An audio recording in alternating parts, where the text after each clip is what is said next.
Am I the a-hole for leaving my girlfriend stranded in another state for cheating? Went on a vacation with my girlfriend of 5 years down to Tennessee from Michigan on winter break.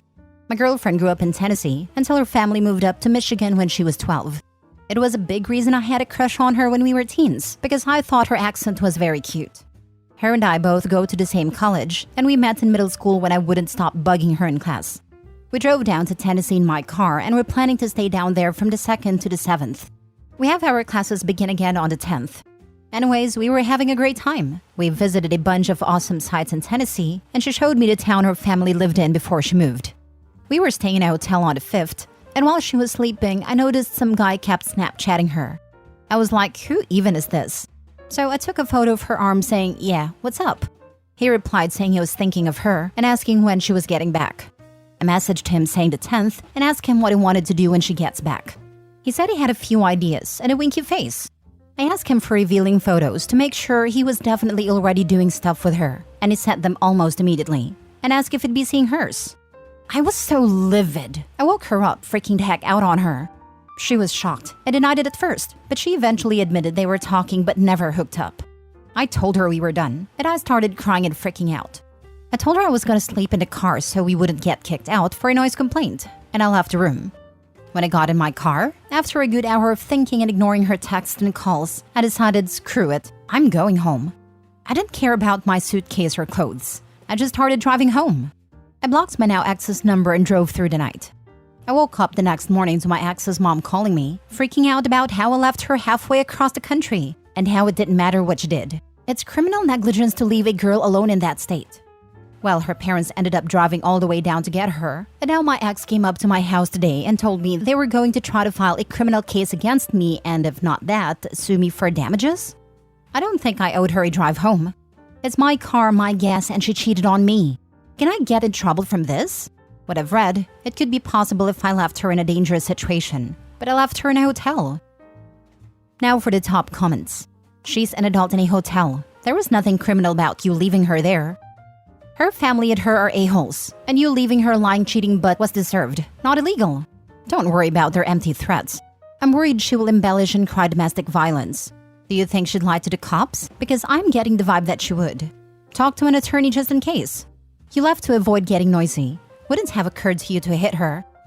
According to Tennessee, this is how they define criminal negligence. Criminal negligence refers to a person who acts with criminal negligence with respect to the circumstances surrounding that person's conduct or the result of that conduct, when the person ought to be aware of a substantial and unjustifiable risk that the circumstances exist or the result will occur. The risk must be of such nature and degree that the failure to perceive it constitutes a gross deviation from the standard of care that an ordinary person would exercise under all the circumstances, as viewed from the accused person's standpoint. Not the a-hole. I would have done the same. Don't want to find out? Don't fool around. I believe this only applies to dependents, such as elderly and children and disabled. Even if it didn't, she was safe in a hotel. All he did was inconvenience her. If she's an adult, you're probably okay, especially since she came home unharmed and you didn't touch her. She did deserve it though. Don't take her back. Even if she isn't an adult, he is okay. He has no legal duty to her. This is just a mom Karen, upset over her cheating daughter. Next story. Am I the a-hole for telling my wife she isn't a single mother? Me, 31 male, and my wife, 28 female, have been married 7 years. We have 3 kids, 10, 7, and 4. For the last 6 years, I have been the sole income for our family. I work up to 60 hours a week, sometimes 7 days a week. Despite this, I still come home and do housework, like the cat boxes and cleaning the bathroom.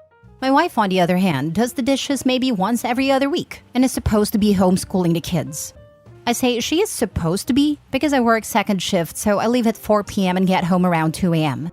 When I wake up at noon, she is always in bed next to me and the kids are playing the Switch in the next room. She says she does the schooling between 8 to 11 because she read that kids only need 3 hours when you're homeschooling, and she also doesn't do Mondays. When I go to work, she's usually at her TV playing video games, and the kids are still on the Switch. Anyway, I confronted her about the homeschooling and she got really angry. She said how dare I question her parenting, since I'm never home and she's basically a single mother. This isn't the first time she's called herself a single mom, as I've heard her say it in front of my parents and her mom. I told her she wasn't a single mom. I spend every moment I'm not at work or sleeping with them, and I work hard to provide because we are still financially struggling. She was going to get a job after the kids were all in school, but then decided to homeschool. I told her calling herself a single mom is insulting to mothers who are working and doing everything completely on their own.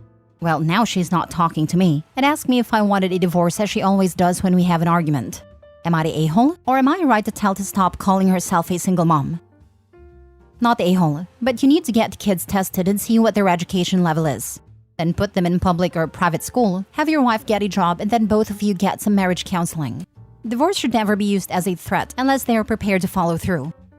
Yes, get your kids into school. You're doing them a social and academic disservice by letting this go on. I'd say yes to the divorce too. Not the a-hole, but honestly, you need to help your kids. Never mind conflict between you and your wife. Your kids' future depends on them getting proper schooling and they aren't getting that at home. This is educational neglect, and you can get in real trouble for it. Please demand immediate change for the sake of your children. You could start by just having the kids evaluated. This could save you a lot of arguments. If their scores come back and they're behind in their education, you have factual evidence that they need to go to school. If their scores come back and they aren't behind, you can focus your discussion on other problems. As an actual single mother, this crap really makes me mad. Not only am I the only parent, I'm also the only one financially supporting my son and myself. Your wife basically has a cakewalk. Not the a-hole. Put the kids in school/daycare and send her on her merry way to find a job. Even if it only pays for the little one's daycare, at least he'll certainly be learning something each day. Yep, I want to puke every time I hear a married mom complain that she's basically a single mom since her husband is at work all the time. I can't believe how many people will actually say this stuff out loud and have no idea how entitled they are. So they think single moms have magic money showing up in the account to afford their lifestyle? Sure, there are those lucky few that do get a good amount of child support and or have retired parents that they live with, so they don't have all the bills on their back, and they have free childcare at home. But for so many of us, we have to be the breadwinner and at-home parent as much as possible. I only got child support in a blue moon when I'd get a check garnished here or there. Had to work 60 to 80 hours a week to maintain a household entirely on my own income and still make it to all the sports game, performances, parent-teacher meetings, and be around as much as possible for general parenting and nurturing. Basically had to cut out sleep and any personal time, hobbies, friends in order to achieve this. Meanwhile, single married moms complaining that they missed a coffee date this week with a friend because the other parent who financially supports them was busy, financially supporting them. Next story. Am I the a-hole for telling my husband that I will no longer participate in family vacations if his ex is present? Here's the background. While on study abroad, my husband Robert got his foreign girlfriend Elizabeth pregnant. Their relationship was rocky and they've been broken up since Tim was about 1. I met Robert when their son Tim was 3 years old. Robert and I have been together 13 years. When I met Robert, he was upfront that Tim always comes first, and unfortunately is a package deal with Elizabeth until Tim is old enough for solo international travel. This was unfortunate because at that time Robert and Elizabeth hated each other. My parents-in-law have always paid for plane tickets for Elizabeth and Tim to visit. Elizabeth and Tim usually visit for 2 to 3 weeks every year. Robert always requested my presence for these visits to build a relationship with Tim and, at least the first few years, for moral support dealing with Elizabeth. Elizabeth has mostly been nice to me, although it's very superficial. We are not friends. She's fine with the in-laws because they're very nice people who just want a relationship with their grandson and would never jeopardize that access. Robert and Elizabeth's relationship gradually improved, and by the time Tim was 7, they were in friendly terms. Being required to spend 2 to 3 weeks every year staying in the same house as my husband's ex has always been at minimum uncomfortable for me, at times extremely difficult and painful. But I tolerated it without complaint, without fully expressing how hard it was, because I've felt that my main job here is to support Robert. I've been holding out for the goalpost Robert identified early on, that when Tim is old enough to travel alone, presumably Elizabeth will no longer come with. Well, that time has arrived. Tim is 16, traveled alone to visit last summer, and it was awesome. However, Elizabeth said she wants to come visit again this year, and continue doing so every other year, no end date stated. My parents-in-law will never stop paying for plane tickets, and never suggest Elizabeth not come. In fact, 2 years ago, prior to Tim's first solo trip, they assured Elizabeth that she is always welcome even after Tim is an adult, that she is family too. Statements/events like that have amounted to death by 1,000 cuts, in which I've been experiencing serious depression surrounding Elizabeth's visits. I feel like that goalpost I was holding out for has vanished entirely. So, I told Robert that I will no longer be present for the full family vacations when Elizabeth comes. I will hang out for 1 or 2 weekends only. He knows I'm fully on board with vacations. That do not include Elizabeth though. He is hurt. Says my lack of presence shows everyone, including Tim, that I don't care. I say that a stepmother cannot form a relationship with a stepchild when the mother is present anyway. And these visits are causing me extreme emotional distress. So it's time I take care of myself. Because no one else is considering my emotions here. So Reddit, am I the a-hole? Now for the top comments. Where is she staying when she comes? With your in-laws? I just want to make sure you understand correctly. Instead of having your stepson come to visit and stay with you and your husband in your home, your in-laws hijack the trip by paying, which then forces you and your husband to go stay at his parents' house for 2 to 3 weeks in order to see his kid? Does your husband have any legal custody and does he pay child support? I feel like the child should be coming to visit and stay with you in your home at this point, but husband should be paying and arranging. Why are the grandparents doing this? This is a messed up custody situation, and it sounds like it is due to your husband relinquishing his parental control to his parents. Sounds like he's the a-hole. It's combined where they stay. The in-laws have a big house, so they host for a couple weeks, which Elizabeth prefers because that area feels more like home to her as she spent the summer there. Then Elizabeth and Tim come stay at our home for a week. The grandparents pay for the trip because they can afford it, are generous people. And if they didn't buy the tickets, Elizabeth could never afford to visit, and thus Tim. Thus, they would have no relationship with her grandson. My husband would not be able to afford paying for both Elizabeth and Tim to visit. At this point, however, we could buy Tim's ticket, which I would be fine with. There's no possibility for legal custody given to 2 different countries. My husband has sent her money every month since Tim was born though. Would your husband be willing to pay for a ticket for just him? If so, then plan his next trip, without Elizabeth, in advance, and have your husband tell his parents that you two are hosting Tim this time. If they're truly kind and generous people, then they will accept that their son wants to be in charge of his relationship with his son now. If they are secretly people who like to be in control and or trying to get their son and ex back together, then they will show their true colors. If your in-laws insist on hosting a second visit for Tim, then let them do that. But that's their vacation, and you don't need to be part of it. And Elizabeth can stay with them. Stop hosting her in your house. Not a-hole. He laid out the boundaries on this at the very beginning and you abided by it. Everyone has a limit, and if you've reached yours, then you've reached it. You've respected everyone's feelings, and now they need to respect yours. Last story. Am I the a-hole for telling my wife if she converts to Islam, I'm divorcing her? Been married 4 years and together for 7. Love my wife with all my heart. We started dating back in high school and have been inseparable since. Back when we were first started dating, she was a Christian. I am an atheist and not super thrilled about religion in general. Well, she ended up falling out of Christianity after a couple years of dating and has gone with the agnostic label since. The last handful of months, though, she seemed to be interested in Islam. She'd watch YouTube videos about it, and I noticed she had a Quran app on her phone. I asked her what's going on, and she said she's been feeling a call to be a Muslim.